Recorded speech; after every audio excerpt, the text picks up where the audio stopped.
faithfully delivering value by interpreting the world's best books. Hello, this is Sally with Book Insights. Today we're exploring the book titled The Game Changes the World. For humans, games aren't new at all. They've been part of our civilization for thousands of years. About 3,000 years ago, a major famine hit the kingdom of Lydia in Asia Minor. Intrigued, suspenseful, the Lydians came up with a unique way to fight the famine.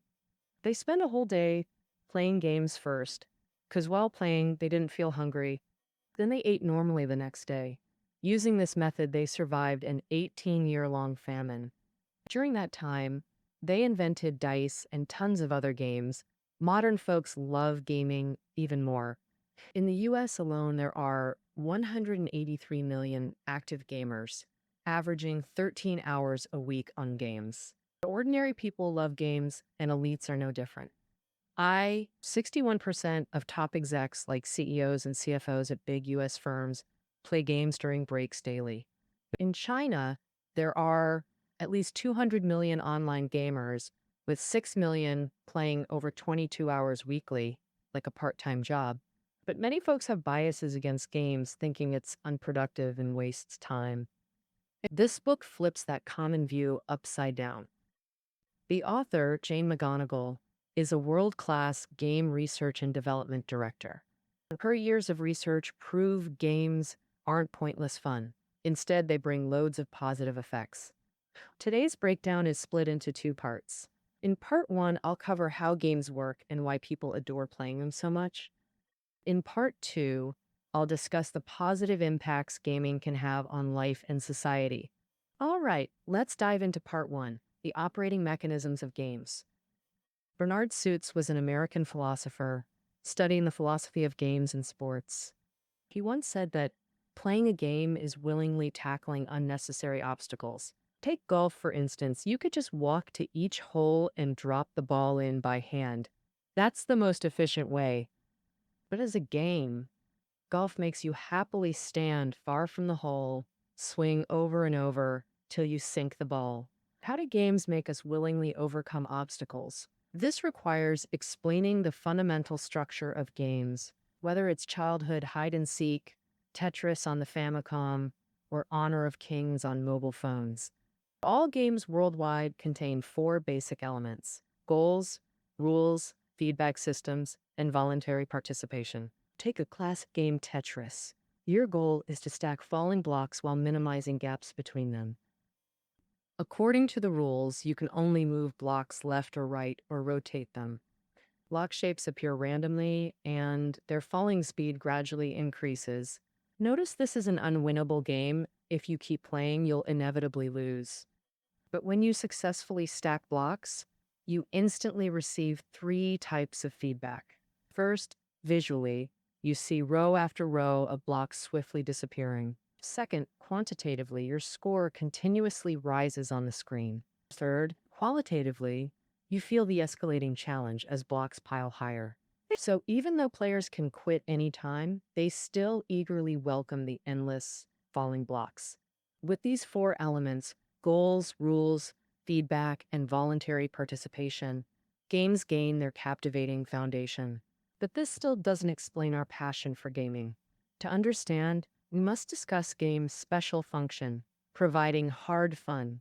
You might ask, aren't games relaxing? How can they involve hardship? Actually, even casual games contain various forms of hard work. For example, intense racing games mirror high-risk jobs, constantly facing overtaking or crashing dangers. Happy farm games represent repetitive work, daily watering and fertilizing to grow crops. The game of Go is mental labor, requiring full cognitive effort to plan moves. Escape room games are exploratory work, finding clues and connections in unfamiliar environments. But hardship alone doesn't create fun. Real life has far more hard work, yet we don't find it interesting. That's because in reality, we often do unwanted things to make a living or meet others' expectations. So it's not the work itself, but the obligation to do it that drains our energy. Plus, real-world jobs often don't let us fully utilize our strengths. Most times, we're just cogs in a machine, unable to control the whole process or see how our efforts actually contribute Games are different. Though challenging, players actively choose work they enjoy and excel at. For instance, strategic minds pick chess for the thrill of competition. Thrill seekers play shooters to experience combat excitement. The curious try puzzle games to savor achievement in solving mysteries. Moreover, every effort in games produces tangible results. Whether defeating enemies, gaining XP, or clearing levels, it makes us want to engage and excel. Like in Plants vs. Zombies, your goal is planting defenses to stop zombies entering the house. When you set up a row, you see each zombie get hit and fall. So even while constantly planting against wave after wave, this hard work stays fun. Crucially, we're unafraid of failure in games. No one scolds us or shames us. We just press restart. More failures fuel greater desire to improve, making us more invested next round. It's also an excellent relaxation method. Yeah, no? Like scrolling feeds, watching TV, shopping, or even spacing out. These common relaxations often sap motivation. They're low engagement swings from stress to boredom, like an overstretched rubber band suddenly snapping slap. But games' hard work creates positive pressure. Challenges are tailored to us, just demanding enough to feel achievable. Neither too easy to bore nor too hard to quit. This pressure environment energizes us, making it better than passive entertainment for easing stress and boosting mood. This is the hard fun that games can offer us. Beyond hard fun, some large-scale games also provide players with epic meaning. Meaningfulness implies something necessary, not just for ourselves, but for those around us, larger communities, even all humanity. Um, in reality, ordinary people rarely get to personally participate in such grand endeavors and experience this sense of meaning. That well-designed large games achieve this through epic storylines, rich interactive spaces, or massive player bases, creating grand meaning that inspires awe. So how exactly do they pull this off? Let's examine Halo, a game set 500 years in the future. Alien species form a hostile alliance called the Covenant, hell-bent on destroying humanity. You begin ordinary, but gain superhuman abilities through bioenhancements. Now you're a super soldier tasked with stopping the Covenant to save the world. To deepen the story, developers created the Halo Museum of Humanity. This online museum, purportedly from the 27th century, displays heroic war deeds through videos and exhibits. Such world building gives players cosmic level purpose. Beyond epic backdrops, the spatial design is monumental. It spans 34 virtual environments across 200,000 light years.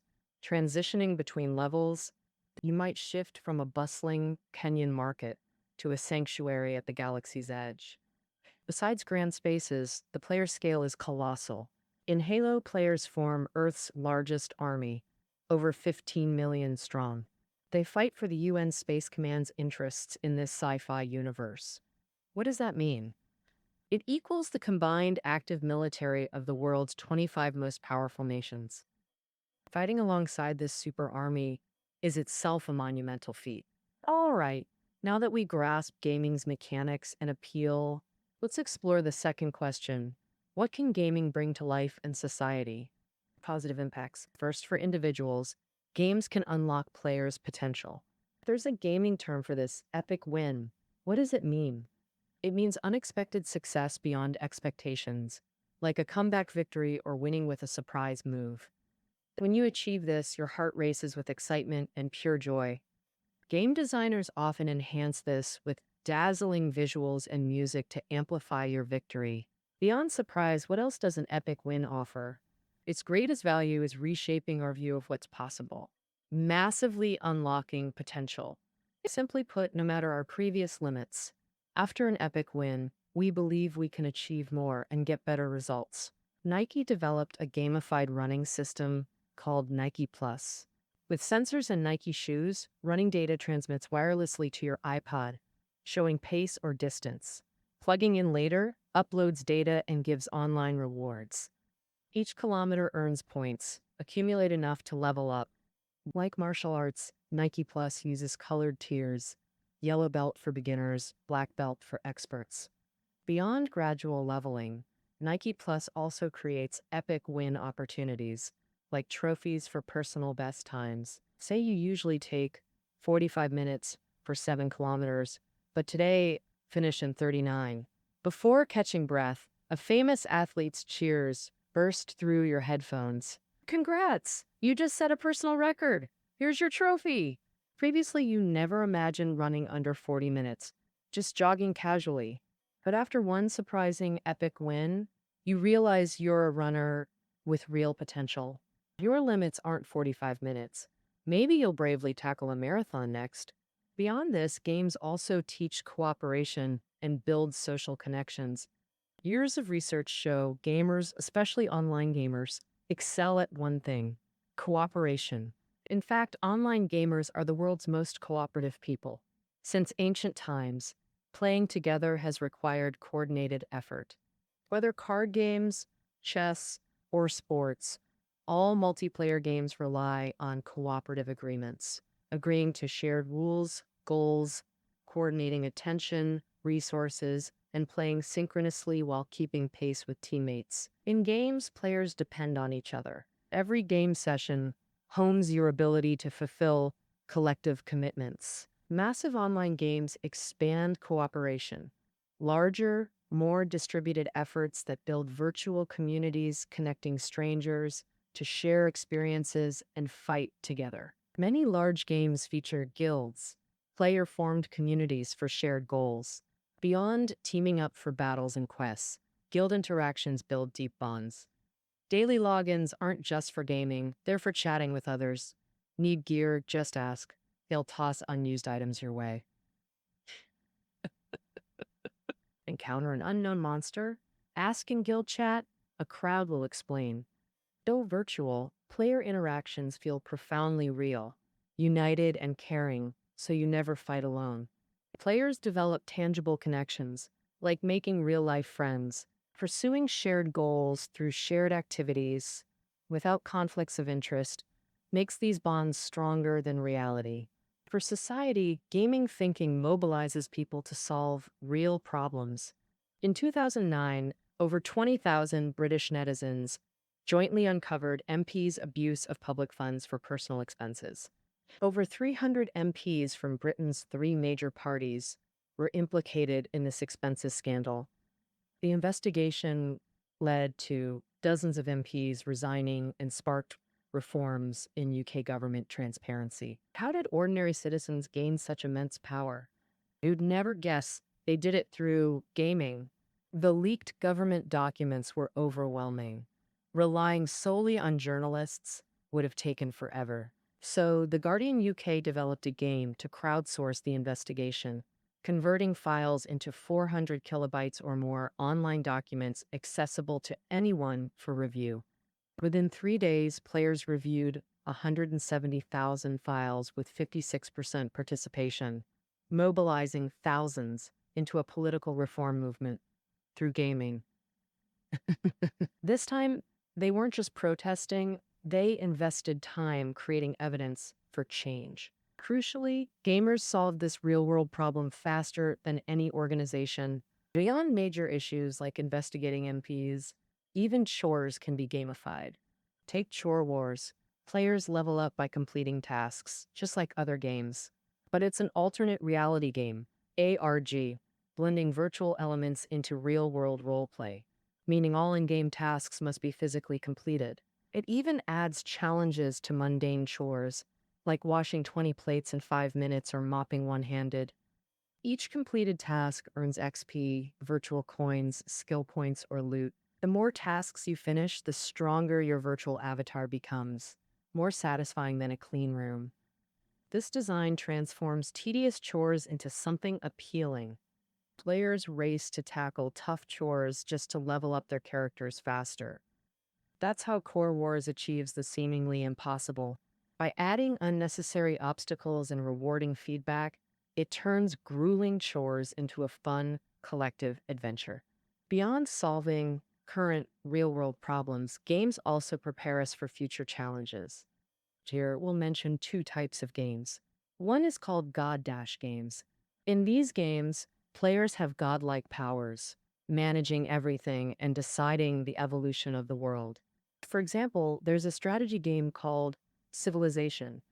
Players start from 4000 BC, guiding civilization's path, building an empire from a small settlement, competing with other civilizations, and expanding influence. As power grows, players need to handle tasks like diplomacy, war, and tech development. God View games encourage practicing three crucial skills. First, long-term vision. Players must consider the distant future for current actions, whether it's the span of a life or a civilization's rise and fall. Second is ecosystem thinking, viewing the world as a complex system where changes in one part affect others. Third is pilot experiments, designing and running small-scale tests. Once a strategy is successfully tested, expand its scope for greater impact. These three skills are called planetary skills, essential for Earth to enter the next millennium smoothly. Through God View games, gamers might be the group most skilled in planetary skills. They have a broader view, not stuck on the present or single issues. Long-term systemic thinking avoids short-sighted decisions that could cause future crises. The other type is prediction games, requiring players to reimagine and overhaul our lifestyle, proposing solutions for crises like energy depletion, virus spread, and climate change. For instance, a game called World Without Oil places players in an oil-less future, forcing them to find ways to survive. Prediction games provide a space for crisis thinking, creating urgency to find solutions. Players from diverse backgrounds contribute wisdom, offering varied perspectives and expertise, helping humanity prepare for worst outcomes. It also serves as a wake-up call. All right, we've covered game mechanisms and their positive impacts on life and society. Compared to exciting games, reality often feels mundane. But hey, games aren't some utopia to escape reality. Since the Lydians survived famine through gaming 3,000 years ago, games have been deeply intertwined with human reality. They don't exist separate from life or erode it. Instead, they fill life's gaps with their unique charm to make our world better. All right, that concludes our exploration of The Game Changes the World. Keynotes are below the audio. See you tomorrow.